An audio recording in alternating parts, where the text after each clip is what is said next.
然后就是一些韩国旅行的照片啊，看这背后是韩文谢邀，人在韩国刚下飞机，这是真的坐上了去韩国的航班，非常的真实。去了韩国，如果去韩国旅游过的朋友就会发现，他们很喜欢用那种不锈钢筷子，就是你在国内不管是吃韩国烤肉什么料理啊，他们也是用这种不锈钢筷子。我觉得这个筷子的手感很不好，我不知道为什么他们喜欢，但是他们都喜欢用这个。这个是韩国的他们所谓的那个部队火锅吧，反正这就是当时的那个旅行社的餐食，它是包餐的嘛，包那个伙食的嘛。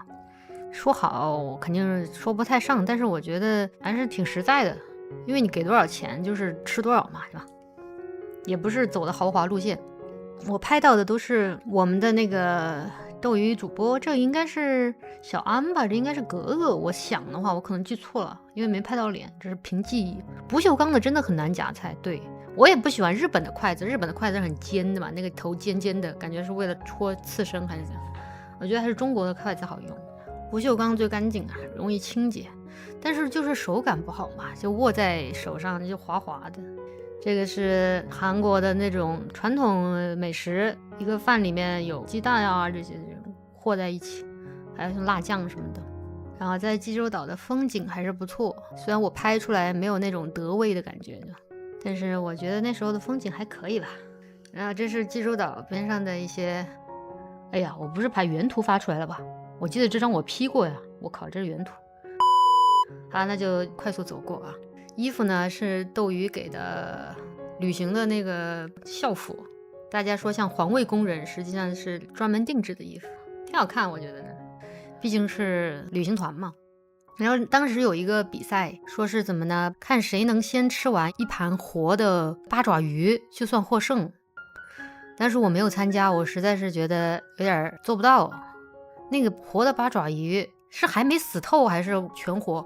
它就是可能是那种小的八爪鱼，但是还没有死透的。那软体生物如果它死了，但是它实际上它的神经是会动的，它其实已经死了。我想起来了，应该是死了吧，或者是醉的，是吧？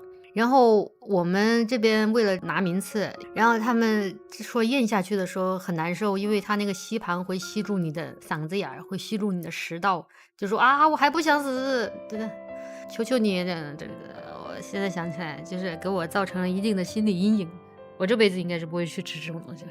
就为那个吸盘，但是当时他们吃的就特别小的，就这么小一个个的，特别小。不是那种贝尔爷在那个什么海边捞起一个章鱼就开始狂啃那种，不是一样的啊，不一样。反正就是我觉得对于吃那种会动的东西，我是比较抗拒的。这是那个衣服上面有一个斗鱼啊，伙食这个是什么？这是他紫菜的吧？然后这是早餐哈，早餐就是白粥，这个是他们那种当地的咸菜一样的吧，煮鸡蛋什么的，就这种。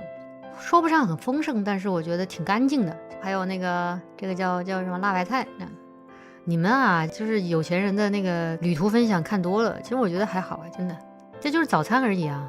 早餐就吃点鸡蛋、稀饭、白菜，还有饺子，啥不好呢？没什么不好的，就有多少钱办多少事儿。然后这是一些济州岛的风景，我的拍摄水平有限，大家凑合看看。当时给我们一人发了一个这种韩国的那种移动 WiFi， 为了让我们这些人直播嘛，但实际上这个移动 WiFi 的那个不是特别好，我当时都没有直播，因为就是这个移动 WiFi 的那个上传啊，就是说你如果直播的话就会很卡，它就能够满足你刷手机的需求，但是不能满足你直播的需求，所以我当时没有选择直播，基本没有选择，就是经常会卡。有些那种户外主播，他们搞了别的设备能够流畅直播的，他们有直播，我没有去折腾，我比较懒那种。然后这个是济州岛的一些风景，还挺好看的吧？可能加了点滤镜啊，拍照的时候应该是加了滤镜，蓝蓝的。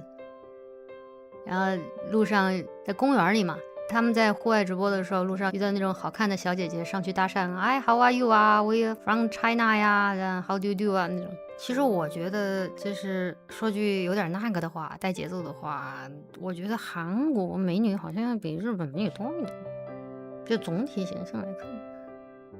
但是不全是因为你们以为的那个原因啊，因为就是很多韩国女孩子的身材不错，不是每个人都那个什么。如果说下回我们讲日本的时候你就知道了。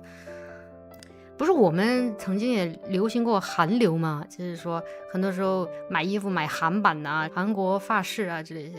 有一阵子那不是韩国偶像剧特别出名嘛，特别流行，我妈都爱看，什么人鱼小姐，里面根本没有人鱼，还有什么星星的你呀、什么太阳的后裔之类的，很多很多。那时候其实我们国内有一段时间特别流行韩国电视剧啊。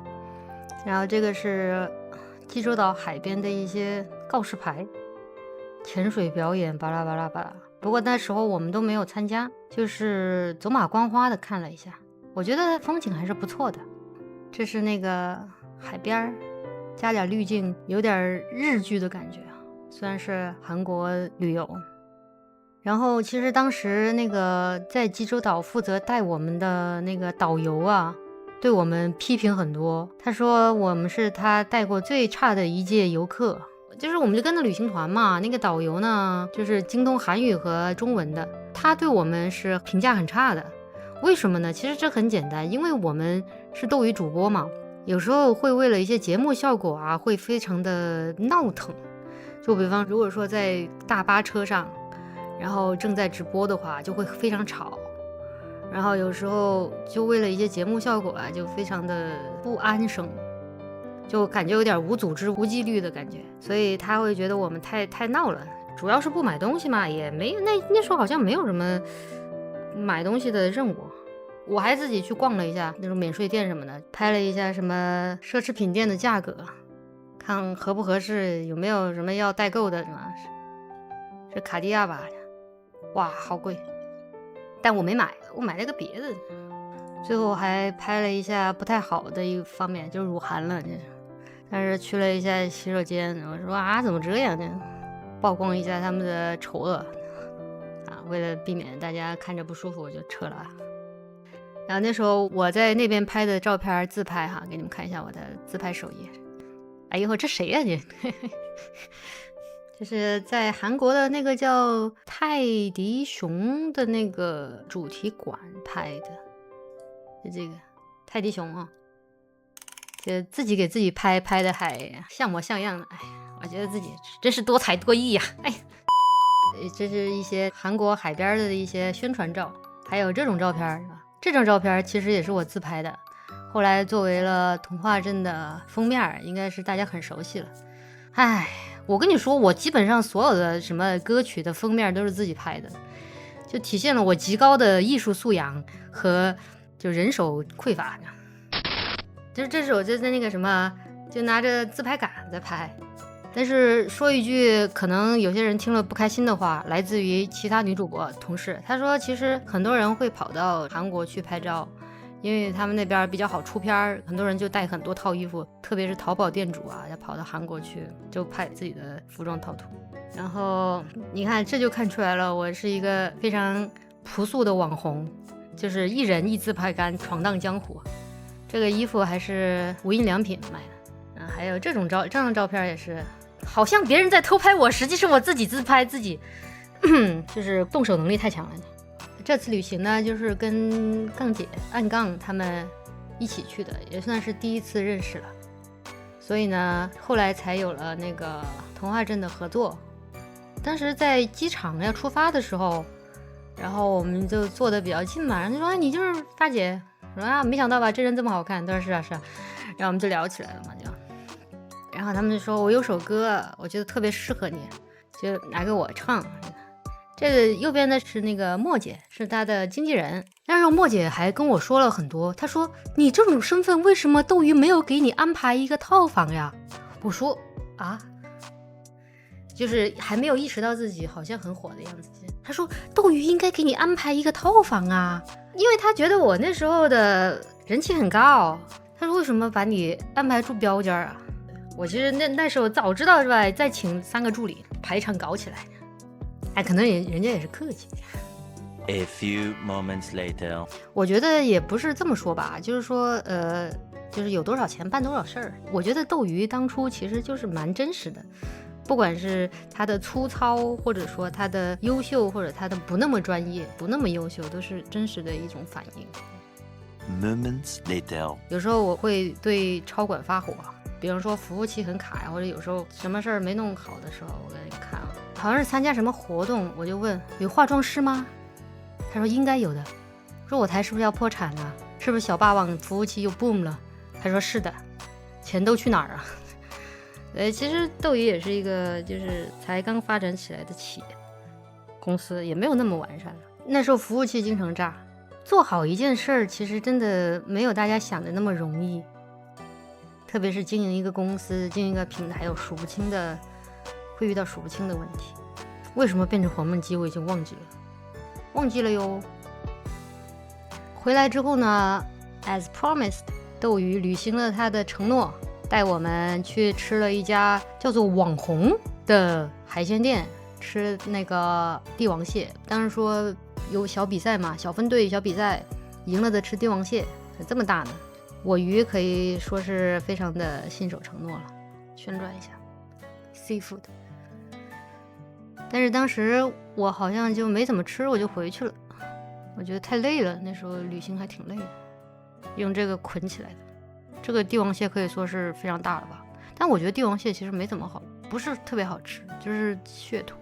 我觉得大闸蟹比较好吃，但是吃起来太麻烦了。